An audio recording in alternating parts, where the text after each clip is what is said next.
ಓಂ ಶ್ರೀ ಬಸವಲಿಂಗಾಯ ನಮಃ. ಇಂದು ನಾನು ಮೇಘಾಲಯ ಜಯಂತಿಯ ಕುರಿತು ಬಿದಿರ ಮೇಲೆ ನಾನೊಂದು ಹಾಡನ್ನು ಹಾಡುತ್ತೇನೆ.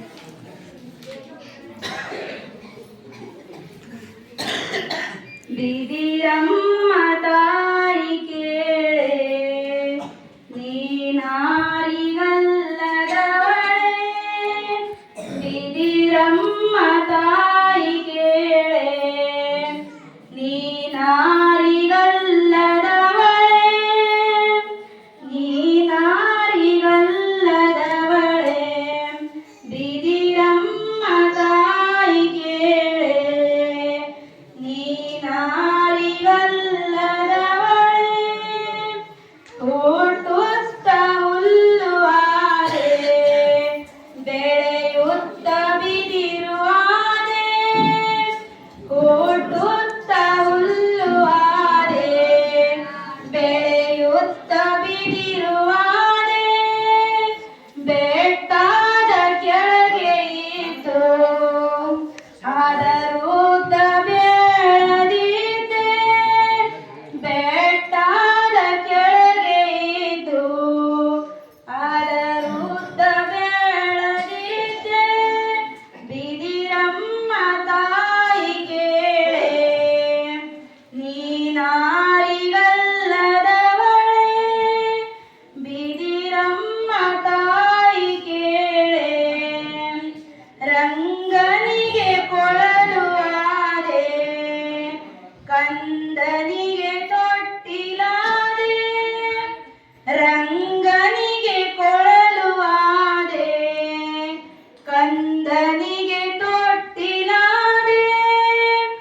ಆಡುವ ಮಕ್ಕಳಿಗೆ ಓಡುವ ಕುದುರೆಯಾದೆ. ಆಡುವ ಮಕ್ಕಳಿಗೆ ಓಡುವ ಕುದುರೆಯಾದೆ. ಬಿದಿರಮ್ಮ ತಾಯಿ ಕೇಳೆ, ನೀನಾರಿಗಲ್ಲದವಳೆ. ಬಿದಿರಮ್ಮ ತಾಯಿ ಕೇಳೆ, ಮದುವೆಯ ಅಂಗಳಕ್ಕೆ ಚಪ್ಪರದ ಕಂಬವಾದೆ. ಮದುವೆಯ ಅಂಗಳಕ್ಕೆ ಚಪ್ಪರದ ಕಂಬವಾದೆ. ಮೈದುಂಬುವ ಕುಣಿತಕ್ಕೆ ನಂದಿಯ ಕೋಲುವಾದೆ. ಮೈದುಂಬುವ ಕುಣಿತಕ್ಕೆ ನಂದಿಯ ಕೋಲುವಾದೆ. ಬಿದಿರಮ್ಮ ತಾಯಿ ಕೇಳೆ, ನೀನಾರಿಗಲ್ಲದವಳೆ. ಬಿದಿರಮ್ಮ ತಾಯಿ ಕೇಳೆ, ಧಾನ್ಯಗಳ ಕೇರುವಂತ ಮುತ್ತಿನ ಮರವಾದೆ. ಧಾನ್ಯಗಳ ಕೇರುವಂತ ಮುತ್ತಿನ ಮರವಾದೆ. ಧಾನ್ಯಗಳ ಕೂಡಿಡಲು ಕಟ್ಟಿದ ಕಳಜವಾದೆ. ಧಾನ್ಯಗಳ ಕೂಡಿಡಲು ಕಟ್ಟಿದ ಕಳಜವಾದೆ. ಬಿದಿರಮ್ಮ ತಾಯಿ ಕೇಳೆ, ನೀನಾರಿಗಲ್ಲದವಳೆ. ಬಿದಿರಮ್ಮ ತಾಯಿ ಕೇಳೆ.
ನಿನಾದ ಸುನಾದಗಳಿಂದ ಬಹಳ ಅದ್ಭುತವಾಗಿ ಬಿದಿರಿನ ಬಗ್ಗೆ ಗಾಯನ ಮಾಡಿದಂತಹ ಶರಣೆ ಪ್ರಿಯಾಂಕಾ ರಾಹುಲ್ ಸಾವಂತ್ ಹಾಲ್ಗೆ ಅವರಿಗೆ ತಮ್ಮೆಲ್ಲರ ಜೋರಾದ ಚಪ್ಪಾಳೆಗಳ ಮೂಲಕ ಇದೀಗ ಇಂದಿನ ಶರಣ ಮೇದಾರ ಕೇಂದ್ರೀಯ ಜಯಂತಿ ಮತ್ತು 494ನೆಯ ಮಾಸಿಕ ಶಿವಾನುಭವ ಗೋಷ್ಠಿಯನ್ನ ಪರಮ ಪೂಜ್ಯರೊಂದಿಗೆ ವೇದಿಕೆಯ ಮೇಲೆ ಆಸೀನರಾಗಿರುವಂತಹ ಎಲ್ಲ ಅತಿಥಿ ಗಣ್ಯ ಮಾಡೋದೊಂದಿಗೆ ಬಸವ ಗುರು ಪೂಜೆಯನ್ನು ಮಾಡುವ ಮುಖಾಂತರ ಪ್ರಾರಂಭ ಮಾಡೋಣ. ಎಲ್ಲ ವೇದಿಕೆ ಮೇಲೆ ಆಸೀನರಾಗಿರುವಂತಹ ವೇದಿಕೆಗೆ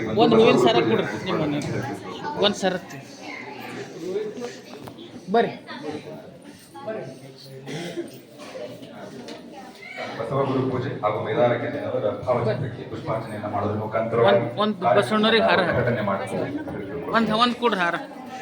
ಅಧ್ಯಕ್ಷತೆಯನ್ನು ವಹಿಸಿಕೊಂಡಿರ್ತಾರೆ. ಅನುಭವವನ್ನು ಮಾಡ್ತಾ ಇರುವಂತಹ ಶರಣ ಗುಂಡಪ್ಪ ಸಂಗಂಕರ್ ಅಧ್ಯಕ್ಷರು ವಚನ ಸಾಹಿತ್ಯ ಪರಿಷತ್ತು ಭಾಲ್ಕಿ. ಈ ಕಾರ್ಯಕ್ರಮದ ಮುಖ್ಯ ಅತಿಥಿಗಳಾಗಿರುವಂತಹ ಶರಣ ಬಸವರಾಜ್ ಚಂದ್ರನ್ ಅಧ್ಯಕ್ಷರು ಮೇದಾರ ಕೀರ್ತನೆ ಸಮಾಜ ಭಾಲ್ಕಿ. ಈ ಕಾರ್ಯಕ್ರಮದಲ್ಲಿ ಗೌರವ ಉಪಸ್ಥಿತಿಯನ್ನು ವಹಿಸಿಕೊಂಡಿರುವಂತಹ ಶರಣ ಅನಿಲ್ ಕುಮಾರ್ ಚಂದ್ರನ್ ಭಾಲ್ಕಿ, ಶಂಕರ್ ಚಂದ್ರನ್ ಭಾಲ್ಕಿ, ಶರಣ ವಿಶಾಲ್ ಕಳಸೆ ಭಾಲ್ಕಿ, ಉಳಿದಂತಹ ಎಲ್ಲ ಗಣ್ಯಮಾನ್ಯರಿಂದ ಈಗ ಬಸವ ಗುರುವಿನ ಹಾಗೂ ಮೇದಾರ ಕೇಂದ್ರವರ ಭಾವಚಿತ್ರಕ್ಕೆ ಪೂಜೆ ನಡೀತಾ ಇದೆ. ಓಂ ಶ್ರೀ ಗುರು ಬಸವಲಿಂಗಾಯ ನಮಃ. ಓಂ ಶ್ರೀ ಗುರು ಬಸವಲಿಂಗಾಯ ನಮಃ.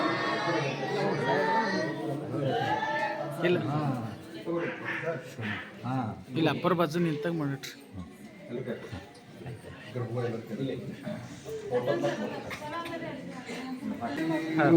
ಈ ಕಡೆ ಸರ್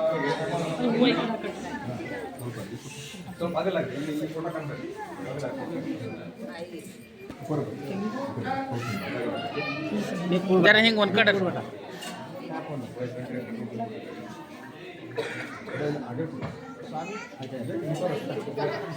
ಚೆನ್ನ ನೀಲೇ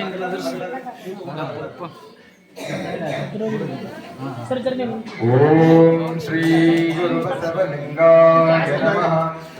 ಓಂ ಶ್ರೀ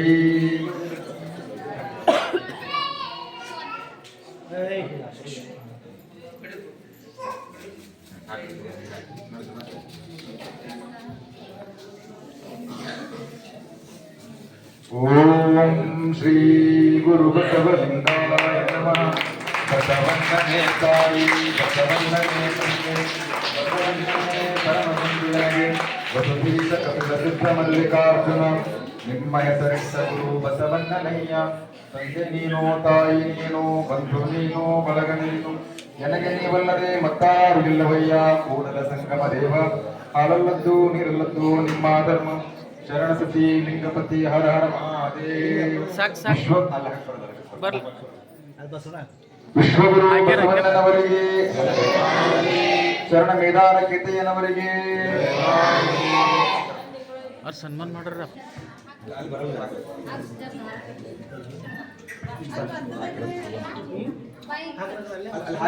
ಅಲ್ಲೇ ಹಾಕ್ರಿ ಅಲ್ಲೇ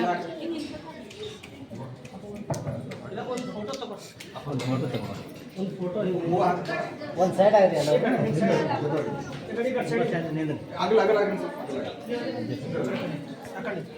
ಹಾಂ ಒಂದು ಸೈಡ್ ನೀವು ಬರೋವರೆ ಈ ಕಡೆ ಸೈಡ್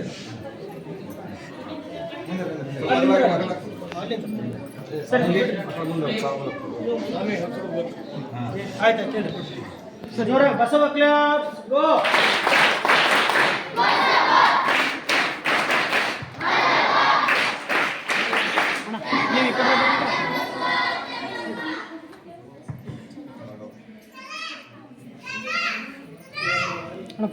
ಫೋನ್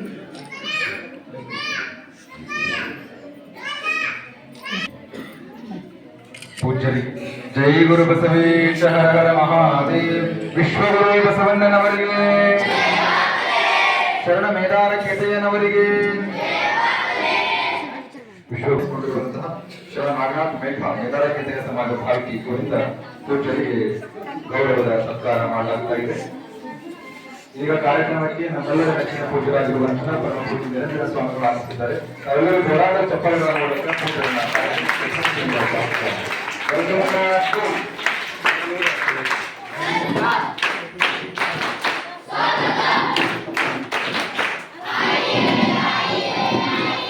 ಓಂ ಶ್ರೀ ಗುರುಬಸವಲಿಂಗಾಯ ನಮಃ. ಓಂ ಶ್ರೀ ಗುರುಬಸವಲಿಂಗಾಯ ನಮಃ. ಓಂ ಶ್ರೀ ಗುರುಬಸವಲಿಂಗಾಯ ನಮಃ. Sundar claps, go.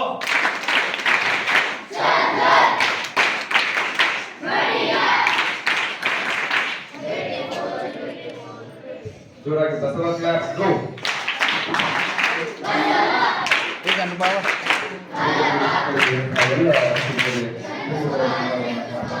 ಈಗ ಕೊಡ್ರಿ. ಈ ಕಾರ್ಯಕ್ರಮದ ಅನುಭವವನ್ನ ಮಾಡಿರುವಂತಹ ಶರಣ ಗುಂಡಪ್ಪ ಸಂಗಮಕರ್ ಅಧ್ಯಕ್ಷರು ವಚನ ಸಾಹಿತ್ಯ ಪರಿಷತ್ತು ಇವರಿಂದ ಅನುಭವ. ಹಾಂ ಹೊತ್ತು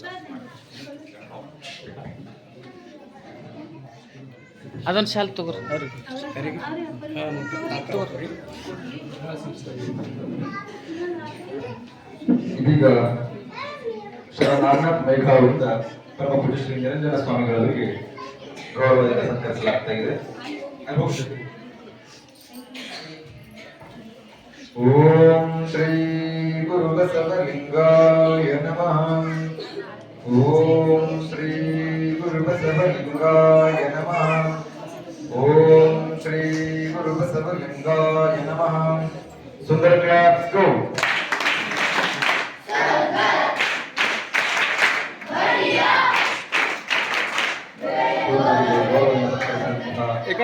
ನಾಗನಾಥ ಮೇಘ ಅವರಿಗೆ ತುಂಬಾ ಧನ್ಯವಾದವನ್ನು ಸಮರ್ಪಣೆ ಮಾಡ್ತಾ ಇದೀಗ ಇಂದಿನ ಸ್ವಾನುಭವ ಗೋಷ್ಠಿಯ ಅನುಭವವನ್ನ ಮಾಡಿರುವಂತಹ ಗುಂಡಪ್ಪ ಅವರಿಂದ ಇವತ್ತಿನ ಅನುಭವದ ನುಡಿಯನ್ನು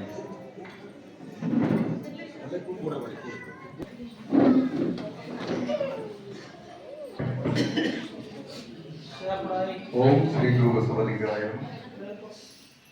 ಜ್ಞಾನದ ಪದದಿಂದ ಜ್ಞಾನದ ಕೇಳು ನೋಡಯ್ಯ, ಜ್ಯೋತಿಯ ಪದದಿಂದ ತಮಂತ್ರ ಕೇಳು ನೋಡಯ್ಯ, ಸತ್ಯದ ಪದದಿಂದ ಅಸತ್ಯದ ಕೇಳು ನೋಡಯ್ಯ, ಪುರುಷರ ಪದದಿಂದ ಬ್ರಹ್ಮದ ಕೇಳು ನೋಡಯ್ಯ, ಕೂಡಲ ಸಂಗಮ ನಾಮಕ್ರಿಯನ್ನ ಅವರ ಕೇಳು ನೋಡಯ್ಯ. ಎಲ್ಲರಿಗೂ ಭಕ್ತಿಯ ಶರಣಾರ್ಥಿಗಳು. ಇವತ್ತಿನ ದಿವಸ 494ನೇ ಮಾಸಿಕ ಶಿವಾನುಭವ ಗೋಷ್ಠಿ, ಅದೇ ರೀತಿ 12ನೇ ಶತಮಾನದ ಬಸವಾದಿ ಶರಣರ ಸಮಕಾಲೀನ ಶರಣರಾದ ಮೇದಾರ ಕೀರ್ತಯ್ಯನವರ ಜಯಂತಿಯನ್ನ ಹಿರೇಮಠ ಸಂಸ್ಥಾನದ ಬಹಲ್ಕಿಯಲ್ಲಿ ಸಡಗರ ಸಂಭ್ರಮದೊಂದಿಗೆ ಆಚರಣೆಯನ್ನು ಆಗ್ತಾ ಇದೆ. ಈ ಒಂದು ಜಯಂತಿ ಹಾಗೂ ಶಿವಾನುಭವ ಗೋಷ್ಠಿಯ ದಿವ್ಯ ಸಾನ್ನಿಧ್ಯವನ್ನ ವಹಿಸಿರುವ ಪರಮ ಪೂಜ್ಯ ನಾಡೋಜ ಬಸವಲಿಂಗ ಪಟ್ಟದೇವರ ಶ್ರೀ ಚರಣಕ್ಕೆ ನನ್ನ ಭಕ್ತಿಯ ಶರಣಾರ್ಥಗಳನ್ನು ಸಲ್ಲಿಸಿ, ಅದೇ ರೀತಿ ಈ ಕಾರ್ಯಕ್ರಮದಲ್ಲಿ ಪರಮ ಪೂಜ್ಯ ನಿರಂಜನ ಮಹಾ ಸ್ವಾಮಿಯವರ ಶ್ರೀಚರಣಕ್ಕೆ ನನ್ನ ಭಕ್ತಿಯ ಶರಣಾರ್ಥಗಳನ್ನು ಸಲ್ಲಿಸಿ, ಈ ಒಂದು ಕಾರ್ಯಕ್ರಮದಲ್ಲಿ ದಿವ್ಯ ನೇತೃತ್ವವನ್ನು ವಹಿಸಿಕೊಂಡಿರುವ ಪರಮ ಪೂಜ್ಯ ಗುರು ಬಸವ ಪಟ್ಟದೇವರು ಅವರ ಮನಸ್ಸಿಗೆ ಅವರಿಗೂ ಕೂಡ ಭಕ್ತಿಯ ಒಂದು ಶರಣಾರ್ಥಗಳನ್ನು ಸಲ್ಲಿಸಿ, ಈ ಕಾರ್ಯಕ್ರಮದ ಘನ ಅಧ್ಯಕ್ಷತೆಯನ್ನು ವಹಿಸಿರುವ ಶರಣಜೀವಿಗಳಾದ ಮೇದಾರ ಕೇತಾಯ ಸಮಾಜದ ಹಿರಿಯ ಮುಖಂಡರು ನಾಗನಾಥಣ್ಣ ಅವರಿಗೂ ಭಕ್ತಿಯ ಒಂದು ಶರಣಾರ್ಥಗಳನ್ನು ಸಲ್ಲಿಸಿ, ಅದೇ ರೀತಿ ಕಾರ್ಯಕ್ರಮದಲ್ಲಿ ಮುಖ್ಯ ಅತಿಥಿಯಾಗಿರುವ ಶರಣ ಬಸವರಾಜ್ ಚಂದ್ರನವರನ್ನು ಅಧ್ಯಕ್ಷ ಮೇದಾರ ಕೇತಾಯ ಸಮಾಜ ಪಾಲಿಕೆ ಅವರಿಗೂ ಕೂಡ ಭಕ್ತಿಯ ಶರಣಾರ್ಥಗಳನ್ನು ಸಲ್ಲಿಸ್ತೇನೆ. ಗೌರವ ಉಪಸ್ಥಿತಿಯಲ್ಲಿರುವ ಎಲ್ಲ ಮೇದಾರ ಕೇತಾಯ ಸಮಾಜದ ಎಲ್ಲ ಶರಣ ಬಂಧುಗಳೇ, ಜೊತೆಗೆ ಕುಮಾರ ಸಮಾಜದ ಅಧ್ಯಕ್ಷರು ಜಯಪ್ರಕಾಶ್ ಅಣ್ಣವರು, ಹಳೆಯ ಸಮಾಜದ ಅಧ್ಯಕ್ಷರು ಬಾಬುರಾವ್ ಅಣ್ಣವರಿಗೂ ಹಾಗೂ ಕಾರ್ಯಕ್ರಮದಲ್ಲಿ ವಿವಿಧ ಎಲ್ಲ ಶರಣ ಬಂಧುಗಳೇ, ಶರಣ ತಾಯಿ ತಂದೆಗಳೇ, ಮುದ್ದು ಮಕ್ಕಳೇ, ತಮ್ಮೆಲ್ಲರಿಗೂ ಭಕ್ತಿಯ ಶರಣಾರ್ಥಿಗಳು.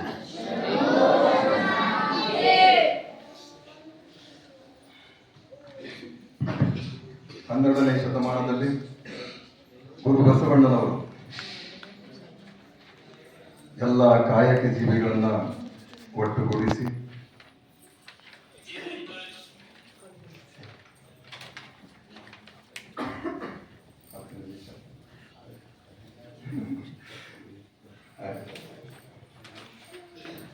ಎಲ್ಲ ಕಾಯಕ ಜೀವಿಗಳನ್ನ ಒಟ್ಟುಗೂಡಿಸಿ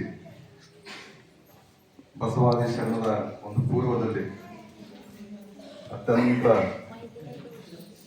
ಹೀನಾಯ ಒಂದು ಪರಿಸ್ಥಿತಿ ನಮ್ಮ ಸಮಾಜದಲ್ಲಿ ಇತ್ತು. ಆ ಜನರನ್ನು ನಮಗೆ ಯಾವ ರೀತಿ ಕಾಣ್ತಾ ಇದ್ರು ಅಂತ ತಿಳ್ಕೊಂಡು ತಮಗೆಲ್ಲ ಗೊತ್ತಿದೆ. ಆ ಕಾಯಕ ಜೀವಿಗಳು ಇವತ್ತಿನ ದಿವಸ ನಾವು ನೋಡ್ತಾ ಇದ್ದೀವಿ. ಅಂತ ಎಲ್ಲ ಕಾಯಕ ಜೀವಿಗಳನ್ನ ಆ ಮಟ್ಟಕ್ಕೆ ಎತ್ತರಕ್ಕೆ ತೆಗೆದುಕೊಂಡು ಹೋಗ್ಬೇಕಂದ್ರೆ ಗುರು ಬಸವಣ್ಣನವರ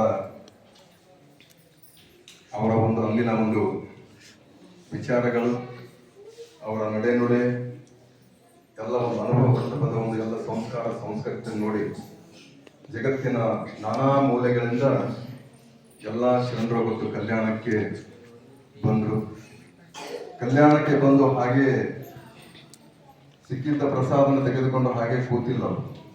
ತಮ್ಮ ಕಾಯಕವನ್ನ, ಸತ್ಯಶುದ್ಧ ಕಾಯಕವನ್ನ ಮಾಡಿ, ಕಾಯಕದೊಂದಿಗೆ ಗುರು ಬಸವಣ್ಣರ ನೇತೃತ್ವದಲ್ಲಿ ದಾಸೋಹ, ಅನುಭವ, ಆ ಒಂದು ಚಿಂತನೆಯಲ್ಲಿ ಭಾಗಿಯಾಗಿ ತಮ್ಮ ಅತ್ಯಮೂಲ್ಯವಾದ ಒಂದು ಜೀವನವನ್ನ ಪಾವನ ಮಾಡ್ಕೋಬೇಕು ಅಂತ ತಿಳ್ಕೊಂಡು ಇವತ್ತಿನ ದಿವಸ ದೇಶದ ನಾನಾ ಮೂಲೆಗಳಿಂದ ಬೇರೆ ದೇಶದಲ್ಲಿ ಕೂಡ ಶರಣರು ಇಲ್ಲಿ ಬಂದಿದ್ರು. ನಮಗೆಲ್ಲ ಗೊತ್ತಿದ್ದ ಹಾಗೆ ರಾಜ ಮಹಾರಾಜರು ಕಾಶ್ಮೀರ ರಾಜ್ಯ ಇಟ್ಕೊಂಡು ಗುರು ಬಸವಣ್ಣನವರ ಒಂದು ವಿಚಾರಧಾರೆಗಳಿಗೆ ತಿಳ್ಕೋಬೇಕು, ಜೀವನವನ್ನು ಸಾರ್ಥಕ ಮಾಡ್ಕೋಬೇಕು. ಈ ಸಂಪತ್ತು, ಬಾಹ್ಯ ಸಂಪತ್ತು, ಶ್ರೀಮಂತಿಕೆಯಲ್ಲಿ ನಮ್ಮ ಜೀವನವನ್ನ ಹಾಳು ಮಾಡ್ಕೋಬಾರ್ದು ಅಂತ ತಿಳ್ಕೊಂಡು ಈ ಪವಿತ್ರ ಜೀವನವನ್ನ ಈ ಪ್ರಸಾದಕಾಯವಾಗಿ ಕೆಡಿಸಬಾರ್ದು ಅಂತ ತಿಳ್ಕೊಂಡು ಎಲ್ಲ ಶರಣರು ಕಲ್ಯಾಣದಲ್ಲಿ ಬಂದು ಎಂತಹ ಒಂದು ಲಿಂಗಾಯತ ಸಮಾಜವನ್ನು ನಮಗೆ ಕೊಟ್ಟು ಹೋಗಿದ್ದಾರೆ. ಯಾವುದೇ ಜಾತಿ, ಮತ, ಪಂಥದ ಭೇದ ಭಾವ ಇಲ್ಲದೆ, ಯಾವ ವರ್ಗ ವರ್ಣಗಳಿಲ್ಲದೆ, ಸ್ತ್ರೀ ಗಂಡು ಹೆಣ್ಣು ಎಂಬ ಭೇದ ಭಾವ ಇಲ್ಲದೆ, ಊಚ ನೀಚೆ ಎಂಬ ಭೇದ ಭಾವ ಇಲ್ಲದೆ ಎಲ್ಲರಿಗೂ ಒಂದು ಸಮಾನತೆ ಅವಕಾಶವನ್ನು ಕಲ್ಪಿಸಿಕೊಟ್ಟಿದ್ದರು ಗುರು ಬಸವಣ್ಣನವರು. ಶರಣ ಬಂಧುಗಳೇ, ಅಂಥದ್ರಲ್ಲಿ ಮೇದಾರ ಕೇತಯ್ಯನವರು ಎಲ್ಲಿ ಮಲ್ನಾಡು ಏರಿಯಾದಲ್ಲಿ ಉಳುವಿಯ ಒಂದು ಕ್ಷೇತ್ರದಲ್ಲಿ ಹಾಸನ ಜಿಲ್ಲೆಯಲ್ಲಿ ಬೇಲೂರು ಅನ್ನೋ ಒಂದು ಸಣ್ಣ ಹಳ್ಳಿಯಲ್ಲಿ ಜನಿಸಿದರು. ಬಸವಣ್ಣವರ ಕೀರ್ತಿ ವಾರ್ತೆಯನ್ನ, ಇವರ ಮಾತುಗಳನ್ನ ಕೇಳಿ ಅವ್ರಿಗೆ ಹೇಗಾಯ್ತು ಅಂದ್ರೆ ನಾನು ಬಸವ ಕಲ್ಯಾಣಕ್ಕೆ ಯಾವಾಗ ಹೋಗ್ಬೇಕು, ಯಾವಾಗ ಬರಬೇಕು ಅಂತ ಹೇಳಿ ಅವರ ಒಂದು ಮನಸ್ಸನ್ನ ಕಲ್ಯಾಣಕ್ಕೆ ಬರ್ತಿದ್ರು. ಕಲ್ಯಾಣಕ್ಕೆ ಬಂದು ಗುರು ಬಸವಣ್ಣವರ ನೇತೃತ್ವದಲ್ಲಿ ಕಾಯಕವನ್ನ, ತಮ್ಮ ಏನು ಹಿರಿಯರು ಕಾಯಕ ಮಾಡ್ತಾ ಇದ್ರು ಅಂತಹ ಒಂದು ಕಾಯಕ ಜೊತೆಗೆ ಕಲ್ಯಾಣದಲ್ಲಿ ಬಂದು ಅವರ ಕಾಯಕ ಮಾಡ್ತಾರೆ. ಅವರ ಕಾಯಕ ಅದೇ ಬಿದಿರಿನ ಕಾಯಕ. ಅಕ್ಕ ಈಗ ಆಡೋದಲ್ಲ. ಇವತ್ತು ತಮಗೆಲ್ಲ ಗೊತ್ತಿದ್ದ ಹಾಗೆ ಬಿದಿರಿನಿಂದ ಯಾವ ಯಾವ ವಸ್ತುಗಳನ್ನ ತಯಾರಾಗ್ತಾವ. ಇವತ್ತು ತಮಗೆಲ್ಲ ಮನೆಯಲ್ಲಿರ್ತಕ್ಕಂಥ ಎಲ್ಲ ಸಲಕರಣೆಗಳು ತಾಯಂದರಿಗೆ, ಮರಗಳು, ಬುಟ್ಟಿಗಳು, ರೊಟ್ಟೆ ಬುಟ್ಟಿ, ನಿಮಗೆ ಹೋಳಿಗೆ ಬುಟ್ಟಿ ಆಗಲಿ, ಮಕ್ಕಳಿಗೆ ಆಟ ಸಾಮಾನಾಗಲಿ, ಆ ಕೃಷ್ಣ ಪರಮಾತ್ಮ ಏನು ಕೊಳಲು ಮಾಡಿಸಿದಲ್ಲ ಕೊಳಲುಗಳಾಗಲಿ, ಅನೇಕ ಮಠ ಮಂದಿರಗಳಲ್ಲಿ ಇವತ್ತು ನೀವು ಹೂವಕ್ಕೆ ಬುಟ್ಟಿ ತಗೊಂಡು ಹೋಗ್ತೀರಿ, ಆ ಬುಟ್ಟಿಗಳನ್ನಾಗಲಿ, ಎಂಥ ಕೇತಾಯ ಶರಣರು ಗೊತ್ತು ಎಲ್ಲ ಸಲಕರಣೆಗಳು ಪ್ರತಿಯೊಂದು ಹೇಗೆ ಮಾಡ್ತಿದ್ರು ಅಂದ್ರೆ ಅವರ ಒಂದು ಪ್ರಾಮಾಣಿಕತೆ, ಸತ್ಯಶುದ್ಧ ಕಾಯಕ, ಅವರ ದಾಸೋಹ ನಿಷ್ಠೆ ನಾವು ಅವರಿಂದ ಕಲ್ಕೋಬೇಕು. ಅವ್ರು ಎಂಥ ಪ್ರಾಮಾಣಿಕ ಕಾಯಕ ಮಾಡ್ತಾ ಇದ್ರು ಅಂದ್ರೆ ಇವತ್ತಿನ ದಿನಮಾನದಲ್ಲಿ ನಮ್ದು ಒಂದು ಪ್ರಾಮಾಣಿಕತೆ ಯಾಕಡೆ ಹೋಗಿದ್ದು ಗೊತ್ತಾಗಲ್ಲ. ಆದರೆ ಎಲ್ಲ ಶರಣರಿಗೂ ಯಾಕೆ ನೆನೆಸ್ತೀವಿ ಅಂತಂದ್ರೆ ಗುರು ಬಸವಣ್ಣನವರು ಅವರಿಗೆ ಮೊಟ್ಟ ಮೊದಲನೇದಾಗಿ ಕಾಯಕ ನಿಷ್ಠೆ, ದಾಸೋಹ ಮತ್ತು ಪ್ರಾಮಾಣಿಕತೆ, ಮಹಾ ಪ್ರಾಮಾಣಿಕತೆಯಿಂದ ಅವರು ಕೆಲಸವನ್ನು ಮಾಡಿದ್ದಾರೆ. ಮೇದಾರ ಕೇತಯ್ಯನವರು ಕೂಡ ತಮಗೆ ಗೊತ್ತಿದ್ದ ಹಾಗೆ ಅನೇಕ ಸಲ ನೀವು ಕೇಳಿದ್ರಿ. ಅಪ್ಪ ಅವರಿಗೆ ಸುಮಾರು 41 ವರ್ಷ 2ನೇ ತಿಂಗಳು ಸುಮಾರು ಗೊತ್ತಿದೆ. ನಾವೆಲ್ಲ ಕೇಳ್ತಿದ್ದೆ, ನಾವು 30-35 ವರ್ಷ ಆಯ್ತು ಕೇಳ್ತಾ ಇದ್ದೀವಿ. ಮೇದಾರ ಕೇತಯ್ಯನ ಬಗ್ಗೆ ತಾವು ಕೇಳಿದ್ರಿ. ಮೇದಾರ ಕೇತಯ್ಯನವರು ಅವರ ಕಾಯಕ ನಿಷ್ಠೆ ತಮಗೆಲ್ಲ ಗೊತ್ತಿದೆ. ಅಂತ ಒಂದು ಪ್ರಾಮಾಣಿಕತೆ, ಕಾಯಕ ನೆಚ್ಚಿ ಅಂತ ಬಡತನದಲ್ಲಿದ್ದರೂ ಸಹಿತ ಯಾವುದೇ ಒಂದು ಪೈಸಾ ಹೆಚ್ಚಿಗೆ ತಗೊಳ್ಳಾರದೆ ಕಾಯಕ ಮಾಡ್ತಿದ್ರು ಶರಣರು. ಅವಾಗ ನೀವು ಸತ್ಯಕ್ಕನ ಕಾಯಕ ನೋಡ್ರಿ, ಕುಂಬಾರ ಗುಂಡಯ್ಯನವರಿಗೆ ಕಾಯಕ ಮಾಡುವಂತ ಈಗ ಅವರು ಸಂಪತ್ತು ಸಿಕ್ಕರು ಅದನ್ನ ಅನುಭವ ಮಂಟಪಕ್ಕೆ ಬಸವಣ್ಣವ್ರಿಗೆ ಒಪ್ಪಿಸಿದ್ರು.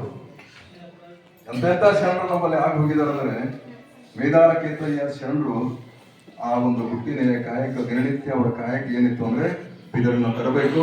ಮನೆಯಲ್ಲಿ ಅವರ ಧರ್ಮಪತ್ನಿ ಸಾತ್ಯವ ಅವರು, ಶಾಂತವ್ವ ಅಂತಾರೆ, ಸಾತ್ಯವ ಅಂತಾರೆ, ಇವರು ಇಬ್ಬರು ಕೂಡಿ ಕಾಯಕವನ್ನು ಮಾಡಿ ದಿನನಿತ್ಯ ಎಲ್ಲ ಶರಣರ ಮನೆಗಳಿಗೆ ಅವರ ಒಂದು ಕಾಯಕವನ್ನು ಖುಷಿಗಳನ್ನ ತೆಗೆದುಕೊಂಡು ಹೋಗಿ ಅವರು ಮಾರಾಟ ಮಾಡಿ ಬಂದದ್ರಲ್ಲಿ ಹೇಗೆ ಮಾಡ್ತಿದ್ರು ಅಂದ್ರೆ ದಿನನಿತ್ಯ ಒಂದು 5 ಜನರಿಗಾದ್ರೂ ಅವರು ದಾಸೋಹ ಮಾಡಿ ಅವರು ತಮ್ಮ ಉಪಜೀವನ ನಡೆಸ್ತಿದ್ರು. ಮೊಟ್ಟ ಮೊದಲಿಗೆ ಶರಣರ ಒಂದು ದಾಸೋಹ ಬಹಳ ಒಂದು ಮುಖ್ಯ. ಅಂತ ಒಂದು ಪ್ರಮಾಣಕ್ಕೆ ಕಾಯಕ ಅಂತ ಒಂದು ಬಡತನ ಈ ಒಂದು ದಾಸೋಹ ನೋಡ್ಕೊಂಡು ಪರಮಾತ್ಮನಿಗೆ ಆ ಗುರುವಿನ ಒಂದು ವಯಸ್ಸಿನಲ್ಲಿ ಅವರಿಗೆ ನಮಗೆ ಬಂದು ಏನಾದರೂ ಒಂದು ಕಾಣಿಕೆ ಕೊಡ್ಬೇಕಂದ್ರೆ ನಾವು ತಾಯಿಯವರು ತಿಳ್ಕೊಂಡಿದ್ರು. ನಮ್ಗೆ ಬೇಡ, ನಮ್ಮ ಕಾಯಕರಿಗೆ ನಾವು ಎಲ್ಲಕ್ಕಿಂತ ಶ್ರೇಷ್ಠ ಅಂತ ತಿಳ್ಕೊಂಡು ಅವರು ಯಾವುದೇ ಒಂದು ಸರ್ಕಾರ ಮಾಡಲಿಲ್ಲ. ಬಿದಿರನ್ನ ಕಡ್ಡಕ್ಕೆ ಹೋಗ್ತಾರೆ, ತಮ್ಗೆ ಗೊತ್ತಿದೆ.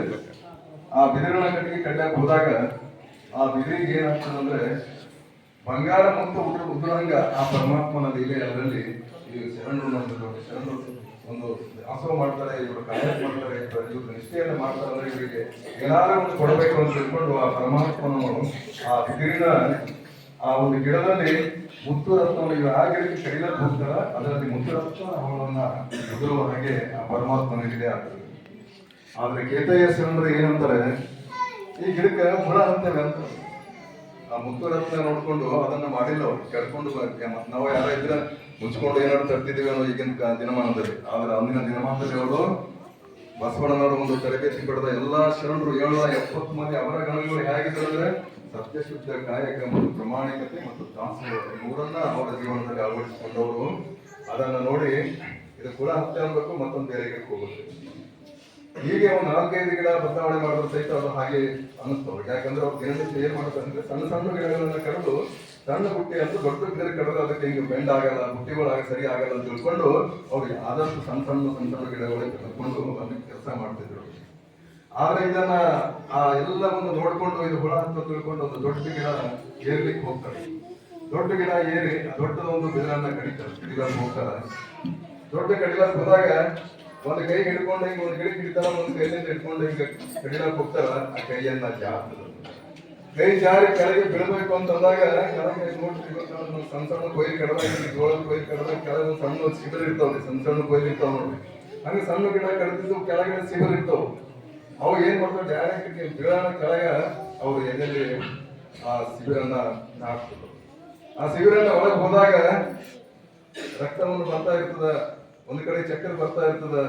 ಆದ್ರೆ ಅವ್ರ ವಿಚಾರ ಏನು, ಶರಣರಿಗೆ ದಾಸೋಹವನ್ನು ಮಾಡಲೇಬೇಕು, ಇವತ್ತಿನ ಕಾಯಕ ನಿಲ್ಲಿಸಬಾರ್ದು ಅಂತ ತಿಳ್ಕೊಂಡು ಅವರ ಒಂದು ಪ್ರಾಮಾಣಿಕತೆ ಕಾಯಕ ಏನ್ ಮಾಡ್ತಾರೆ ಅಂದ್ರೆ ಕಾಯಕದ ಜೊತೆಗೆ ಇವತ್ತು ದಾಸೋಹ ನಿಲ್ಲಬಾರ್ದು. ಇವತ್ತು ನನಗೆ ಆಬ್ಸೆಂಟ್ ಆದ್ರೆ ಹಾಜರಿ ಇವತ್ತು ಇದು ಆಗ್ಬಾರ್ದು, ಪರಮಾತ್ಮಗೆ ಇದು ಮಾಡ್ಬೇಕು, ನನಗೆ ಎಷ್ಟೇ ಕಷ್ಟ ಬಂದ್ರು ಸಹಿತ ಅದನ್ನ ನಾನು ಮಾಡಲೇಬೇಕು ಅಂತ ತಿಳ್ಕೊಂಡು ಹಾಗೆ ಕೈ ಹಿಡ್ಕೊಂಡು ಮನೆಗೆ ಬರ್ತಾರೆ.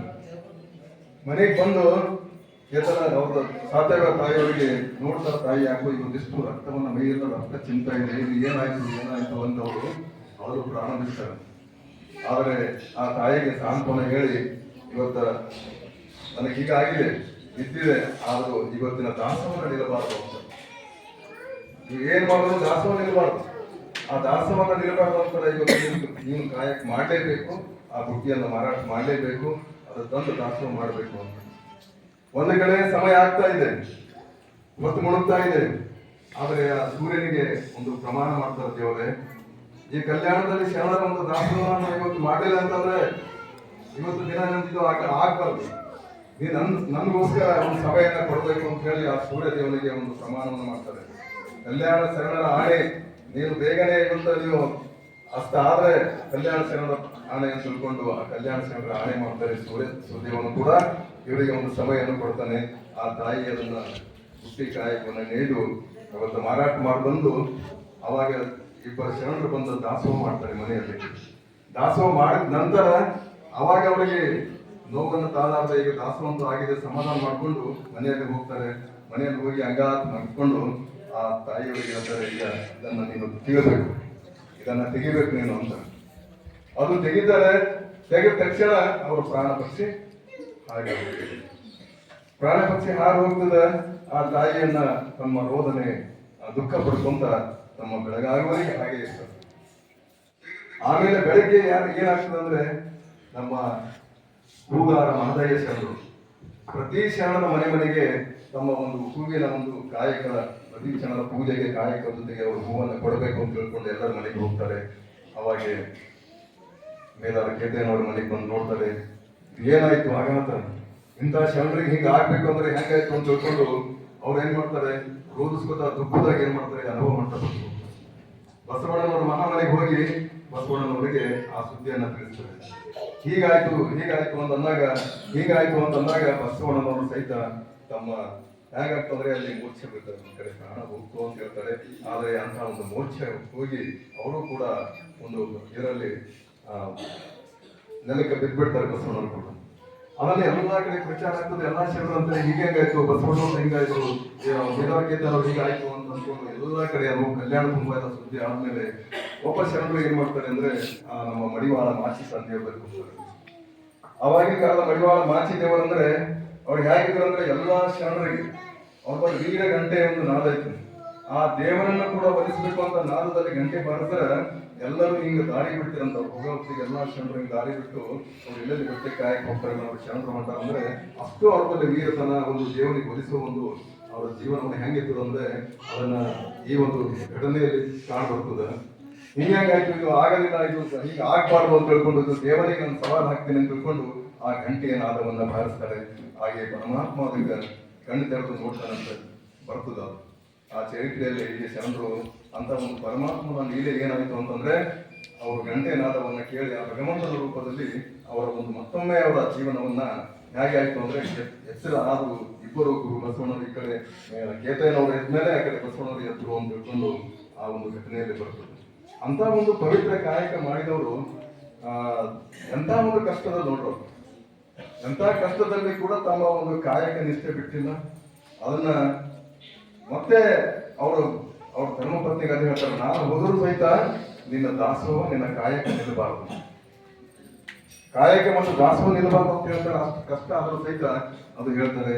ಆಮೇಲೆ ಎದ್ದು ಅವರು ತಮ್ಮ ಜೀವನವನ್ನು ಸುಧಾರಿಸಿಕೊಂಡು ಬದುಕಿದ್ದಾರೆ ಅಂತ ಹೇಳ್ತಾರೆ. ನಮ್ಮ ಕಡೆ ಅವರು 18 ವಚನಗಳು ಬರ್ತಾರೆ. 18 ವಚನಗಳು ಅವ್ರು ಬರ್ತಾರೆ. 18 ವಚನದಲ್ಲಿ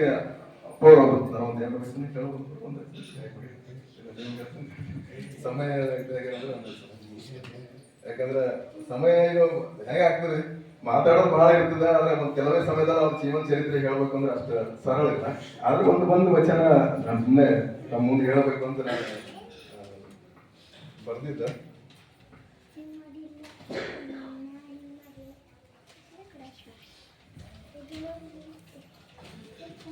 ಅವರಿಗೆ ಬಂದಂತ ಕಷ್ಟದಲ್ಲೇ ಅವ್ರು ಹೇಳಿದರು, ಭಕ್ತ ಹೇಗಿರ್ಬೇಕು, ಭಕ್ತ ಅಂತ ಯಾರಿಗೆ ಅನ್ಬೇಕು, ಭಕ್ತನ ಲಕ್ಷಣಗಳು ಏನು, ಎಂಥ ಒಂದು ಕಷ್ಟ ಸುಖ ಬಂದರೂ ಸಹಿತ ಆ ಒಂದು ತಮ್ಮ ಕಾಯಕ, ತಮ್ಮ ದಾಸೋಹ, ತಮ್ಮ ದಿನನಿತ್ಯದ ಒಂದು ನೇಮ ನೀತಿ ಅನ್ನೋದು ಬಿಡಬಾರದು ಅಂತ.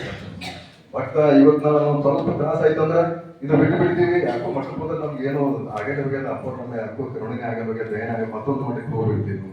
ಆದ್ರೆ ಅವ್ರು ಹಾಗೆ ಮಾಡಿದ್ರು. ಭಕ್ತಿ ಶ್ರದ್ಧೆಯಿಂದ ಅವರು ಬಸವಣ್ಣನ ಮೇಲೆ ನಂಬಿಕೆ ಇಟ್ಟು ಆ ಪರಮಾತ್ಮನ ನಂಬಿಕೆ ಇಟ್ಟು ಅವ್ರ ಜೀವನ ಮಾಡಿದ್ರು. ಅವ್ರು ಏನ್ ಹೇಳ್ತಾರೆ, ಭಕ್ತಂಗೆ ಸುಖವೂ ಸರಿ ದುಃಖವೂ ಸರಿ, ಗುರಿ ಸಿರಿ ಉಭಯವೂ ಸರಿ ಅನ್ನದಿರ್ತಡೆ, ಭಕ್ತಂಗೆ ಅದೇ ಹಾನಿ ಅಂತ. ಎಲ್ಲಿವರೆಗೆ ಈ ಸುಖ ದುಃಖಗಳನ್ನು ನಾವು ಸಮಾನವಾಗಿ ಕಾಣೋದಿಲ್ಲವೋ, ಅದು ಉರಿ ಬರಲಿ, ಸಿರಿ ಬರಲಿ, ಬಡತನ ಬರಲಿ, ಶ್ರೀಮಂತಿಕೆ ಬರಲಿ, ಯಾವುದೇ ಪ್ರಸಂಗ ಬಂದರೂ ಸಹಿತ ತಮ್ಮ ಒಂದು ದಿನನಿತ್ಯದ ಒಂದು ನೀತಿ ನೇಮ, ತಮ್ಮ ಜೀವನದ ಒಂದು ಏನು ಗುರು ಬಸವಣ್ಣ ಹಾಕಿಕೊಟ್ಟಿದ್ದ ಮಾರ್ಗದಲ್ಲಿ ಅದು ಅರಿವು, ಆಚಾರ, ಅನುಭವ, ಅದು ಲಿಂಗಾರ್ಚನೆ ಆಗಲಿ, ದಾಸೋಹ ಆಗಲಿ, ಇದನ್ನ ಬಿಡಬಾರದು ಅಂತ. ಎಷ್ಟೇ ಕಷ್ಟ ಬಂದರೂ ಸಹಿತ ಅದನ್ನ ಬಿಡಬಾರದು ಅಂತ. ಜಂಗಮವೆಂದು ಪ್ರಮಾಣಿಸಿ ಕಂಗಳ ಮುಂದೆ ಕಂಡವರ ಬಂಧಿಸಿ ತನ್ನ ಅಂಗದ ಹೊರೆದರೆ ತೀರ್ಥ ಪ್ರಸಾದಕ್ಕೆ ಆನಂದವೇ ಹೊರಗೆ ಗೌರೇಶ್ವರ ಅಂತ ಅವರು ಒಂದು ಅಂಕಿತ ನಾಮ ಇದೆ. ಎಂಥ ಪ್ರಸಂಗ ಬಂದರೂ ಆ ಗುರುಲಿಂಗ ಜಂಗಮದ ಸೇವೆಯನ್ನ ಮಾಡಲು ಮರೆಯಬಾರದು ಅಂತ ತಿಳ್ಕೊಂಡು ಅವರು ಹೇಳ್ತಾರೆ ತಮ್ಮ ವಚನದಲ್ಲಿ. ಅಂತಹ ಒಂದು ಜಂಗಮ ಸೇವೆ ಆಗಲಿ, ಲಿಂಗಾರ್ಚನೆ ಆಗಲಿ, ತಮ್ಮ ಕಾಯಕ ನಿಷ್ಠೆಯನ್ನ ಬಹಳ ಭಕ್ತಿಯಿಂದ ಅವರು ಮಾಡಿದ್ರು. ಅಂತಹ ಒಂದು ಶರಣರ ಒಂದು ಚಿಂತನೆ ನಾವು ಮಾಡಬೇಕು ಅಂತಂದ್ರೆ ಅವ್ರು ಬಹಳ ಸುಂದರವಾದ ಮಾತುಗಳನ್ನ ನಾವು ಅವ್ರ ವಚನದಲ್ಲಿ ಬರ್ತದೆ. ಅಂತಹ ಒಂದು ವಚನ, ಒಂದು ವಚನ ಸಂಬಂಧ ಹೇಳಲು ಇಚ್ಛೆ ಪಡ್ತೇನೆ. ಅವ್ರು ಏನ್ ಹೇಳ್ತಾರೆ ಅಂದ್ರೆ, ಒಂದು ಜೀವನ ಸಾರ್ಥಕತೆ ಆಗ್ಬೇಕು ಅಂತ ಒಂದು ಪ್ರಮಾಣದಿಂದ ನಾವು ಪಡಿಬೇಕು ಅಂತಂದ್ರೆ ಅವ್ರು ಏನ್ ಹೇಳ್ತಾರೆ ಅಂದ್ರೆ, ಮೊದಲ ನಮ್ಮ ಇಂದ್ರಿಯಗಳೆಲ್ಲ ನಮ್ಮ ಹಿಡಿತದಲ್ಲಿ ಇರಬೇಕು. ನಮ್ಮ ಮನಸ್ಸು ಎಕಡೆಗಳೋ ಹೋಗ್ತದೆ, ನಮ್ಮ ಇಂದ್ರಿಯಗಳು ಎಕಡೆಗಳೋ ಹೋಗ್ತಾವ. ಅಂತಹ ಒಂದು ಇಂದ್ರಿಯಗಳು ನಮಗೆ ದೇವರ ದರ್ಶನ ಆಗ್ಬೇಕು ಅಂತಂದ್ರೆ ನಮ್ಮ ಮೊದಲು ನಮ್ಮ ಮನಸ್ಸನ್ನ ಹತೋಟಿಯಲ್ಲಿ ಇರ್ಬೇಕು. ನಮ್ಮ ಕಣ್ಣು, ಕಿವಿ, ನಾಲಿಗೆ, ತ್ವಚ ಇವೇನು ಪಂಚೇಂದ್ರಿಯಗಳವಲ್ಲ, ಇವೆಲ್ಲ ನಮ್ಮನ್ನ ಹಿಡಿತದಲ್ಲಿ ಇಟ್ಕೊಂಡ್ರೆ ನಮ್ಮ ಜೀವನವನ್ನ ಸಾರ್ಥಕ ಆಗ್ತದ. ಇಂತಹ ಇಂದ್ರಿಯಗಳು ನಾವು ಹಿಡಿತದಲ್ಲಿ ಇಟ್ಕೊಂಡ್ರೆ ನಮ್ಮ ಜೀವನ ಇದು ಆಗ್ತದೆ ಅಂತ ತಿಳ್ಕೊಂಡ ಅಂತ ಒಂದು ವಚನ ಕೂಡ ಅವರು ಹೇಳಿದ್ದಾರೆ. ಅಂತಹ ಒಂದು ವಚನಗಳ ಬಹಳಷ್ಟು ವಚನಗಳಿದೆ. ಆ ಸಮಯದ ಒಂದು ಅಭಾವ, ಗುರುಗಳು ಅದನ್ನ ಮಾತಾಡ್ತಾರೆ. ಅದಕ್ಕೆ ನಮ್ಮ ಒಂದು ಸಮಯ ನಾವು ಕೂಡ ಹಾಳು ಮಾಡಲಾರ್ದೆ. ಯಾಕಂದ್ರೆ ಈಗ ಗುರುಗಳು 41 ವರ್ಷ 2 ತಿಂಗಳ ಶಿವಾಂಗ ನಡೆಸ್ತಾರೆ. ಶಿವಾಂಗ ತಮಗೆ ಅನಿಸ್ಬೇಕು, ಶಿವಾಂಗ ಯಾಕೆ ಬೇಕ್ರಿ ನಮ್ಗೆ? ಶಿವಾಂಗ ಯಾಕೆ ಮಾಡಲ್ಲ? ನಮ್ಗೇನದ? ನಾವು ಕಷ್ಟ ಮಾಡ್ಲಾರ್ದೆ ನಮ್ಗೆ ಶಿವಾಂಗ ನಮ್ಗೆ ಸಿಗಲ್ಲ. ನಮ್ಗೆ ಹಣ ಸಿಗ್ಬೇಕಾದ್ರೆ ನಾವು ಕೆಲಸ ಮಾಡ್ಲೇಬೇಕು. ನಮ್ ಎದರ್ಕತೆ ಶರಣ ಅಂತ ನಾವು ತಿಂಗಳ ಒಂದ್ಸರ್ತಿ ಕಾರ್ಯಕ್ರಮ ಎಲ್ಲ ಬಂದಿ ಅಂದಾಗ ಏನೇ ನಮ್ ಕಾಯಕದಾಗ ಆಗೋದಿಲ್ರಿ, ನಮ್ಗೆ ಆಗೋದಿಲ್ಲ ಅನ್ಕೊಂಡ ಅವ್ರು ಬಹಳಷ್ಟು ಸಲ ಅಂತಾರೆ. ಅವ್ರ ತಾಯಿಯ ನಮ್ ಕಾರ್ಯಕ್ರಮಕ್ಕೆಲ್ಲ ಬರ್ತಾರೆ, ಆದ್ರೆ ಅವ್ರಂತ ನಮ್ ಕಾಯಕದ ಕೆಲಸದಲ್ಲಿ ಆಗಲ್ಲ ಅಂತ. ಆದ್ರೆ ಒಂದು ವಚನ ಇಲ್ಲಿ ಇದ್ರ ಬಗ್ಗೆ, ನಮ್ಮ ಜೀವನದ ಒಂದು ಮೌಲ್ಯದ ಬಗ್ಗೆ ನಮ್ಮ ಸಣ್ಮುಖ ಶಿವಿಗಳು ಅಂತ ಆಗಬೇಕು. ಸಣ್ಮುಖ ಶಿವಿಗಳು ಅಂತ ಇಲ್ಲೇ ಜೇವರಿಯಲ್ಲಿ ಯಾಕೆ ಹೋಗಿದ್ದಾರೆ, ಒಂದು ವಚನ ಅವರು ಬಹಳ ಸುಂದರ ವಚನ ಅವ್ರು ಹೇಳಿದ್ದಾರೆ. ನಮ್ಮ ಜೀವನವನ್ನ ಇವತ್ತು ದಿವಸ ನಾವು ಏನಾಗ್ಬೇಕಂದ್ರೆ ಎದಕ್ಕೂ ಸಮಯ ಕೊಟ್ಟು ಅದಕ್ಕೆ ಹಾಳು ಮಾಡ್ತೀವಿ.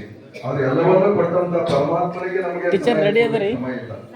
ನಿಜವಾದ ಸುಖ ಎಲ್ಲದ ಪರಮ ಪೂಜ್ಯರ ಒಂದು ಸನ್ನಿಧಿಯಲ್ಲದ ಈ ಒಂದು ಸತ್ಸಂಗದಲ್ಲಿ ಸುಖ ಸಿಗ್ತದೆ ವಿನ ನಾವು ಏನ್ ಮಾಡ್ತಾ ಇದೀವಿ ಅಂದ್ರೆ ಈ ಸುಖ ಇದರಲ್ಲಿ ಏನೂ ಇಲ್ಲ ಅಂತ ಹೇಳಿ ನಾವು ಎದಕ್ಕೂ ಹಿಂಬಳಿ ಹತ್ತಿದೀವಿ ಅಂತ ತಿಳ್ಕೊಂಡು ಆ ಸಣ್ಮುಖ ಶಿವಿಗಳೊಂದು ವಚನವನ್ನ ಬರೆದಾರ.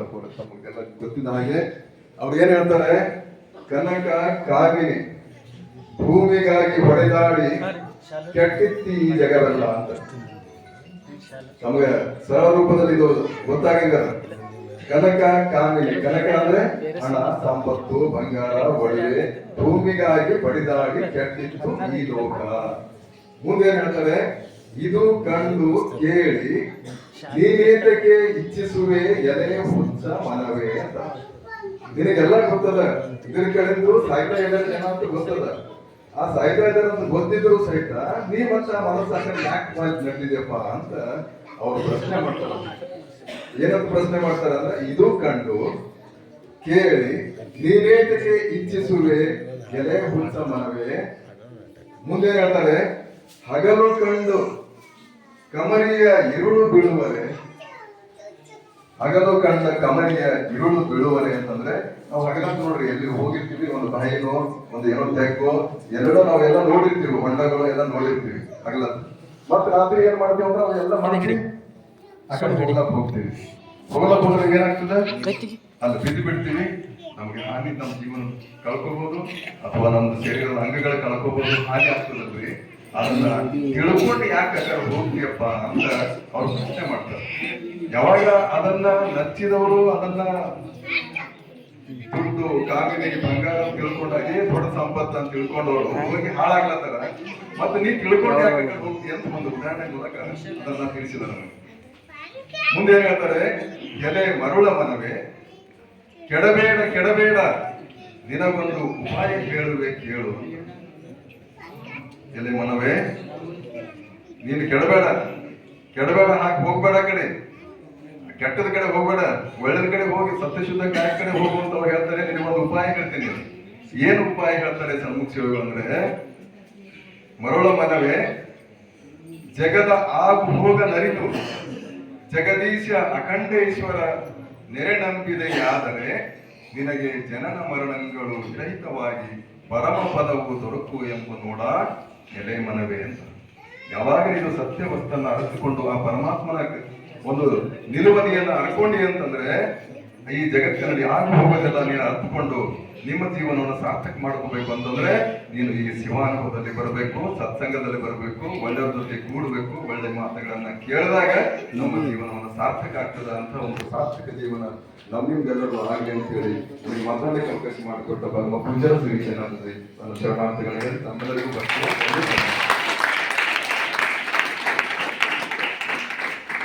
ಎಷ್ಟು ವರ್ಷಗಳ ಕಾಲ ದೀರ್ಘವಾಗಿ ಮೇಧಾರಾಖ್ಯತೆಯನ್ನವರ ಜೀವನ, ವಚನದರ್ಶನ ಹಾಗೂ ಷಣ್ಮುಖ ಶಿವಿಗಳ ವಚನದೊಂದಿಗೆ ಬಹಳ ಅರ್ಥಗರ್ಭಿತವಾಗಿ ನಮ್ಮೆಲ್ಲರನ್ನ ಕುರಿತು ಅನುಭವದ ನಿವೇದನೆಯನ್ನ ಮಾಡಿರುವಂತಹ ಶರಣ ಗುಂಡಪ್ಪ ಸಂಗಮಕರ್ ಅಧ್ಯಕ್ಷರ ವಚನ ಸಾಹಿತ್ಯ ಪರಿಷತ್ತು ಪಾಲ್ಕಿ ಇವರಿಗೆ ತಮ್ಮೆಲ್ಲರ ಜೋರಾದ ಚಪ್ಪಾಳೆಗಳ ಮೂಲಕ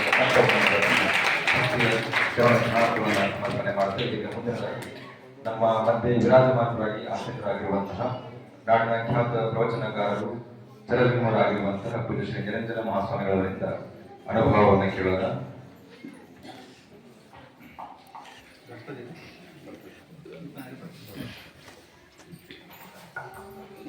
ಬರ್ತದ ಕೂಡ್ರಿ, ಬರ್ತದ.